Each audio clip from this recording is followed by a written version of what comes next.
taking his kingdom to the next level.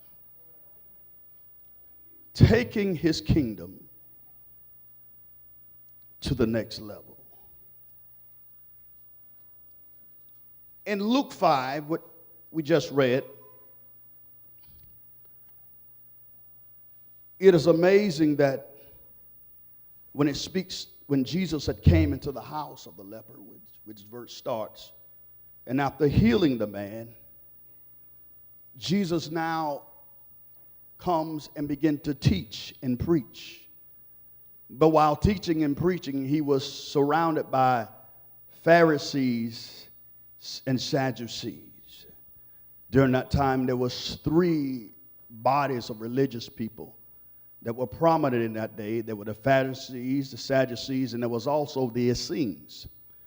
The Essenes were never really recognized until years later when they discovered the Dead Sea Scrolls. They were the ones that discovered the Dead Sea Scrolls.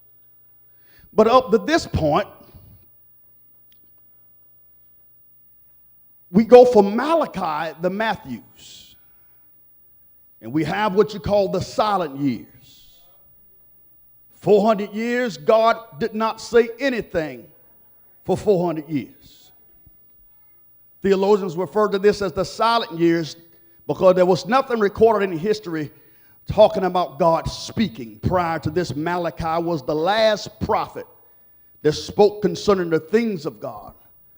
Prior to this, God would often speak to the body of Christ through his prophets. He told Amos, I do nothing in the earth unless I reveal it to my servants, the prophets. So what he does, sometimes God keeps silent so you can focus on the last thing he said.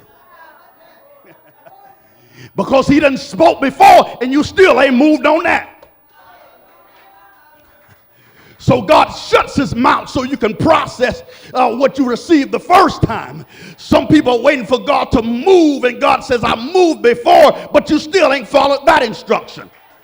Why are you waiting on something else when you ain't followed what I gave before? I'll go further and say some of you may be in your financial situation right now because you ain't followed the instructions he gave you before that was set to liberate you from what you're going through now. Learn.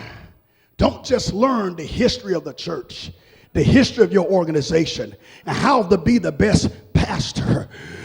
Take your yoke upon you and learn of him. Learn Jesus.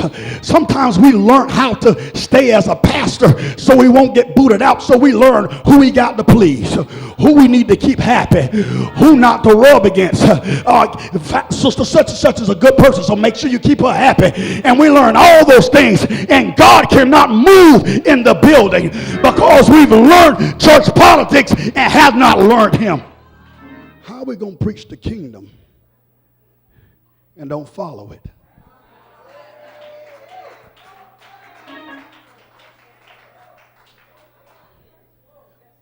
The problem is we've been doing church for years.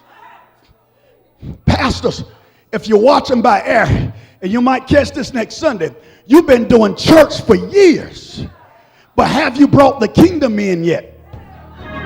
I know you might get voted off if you really say what God says. But when you going to bring the kingdom?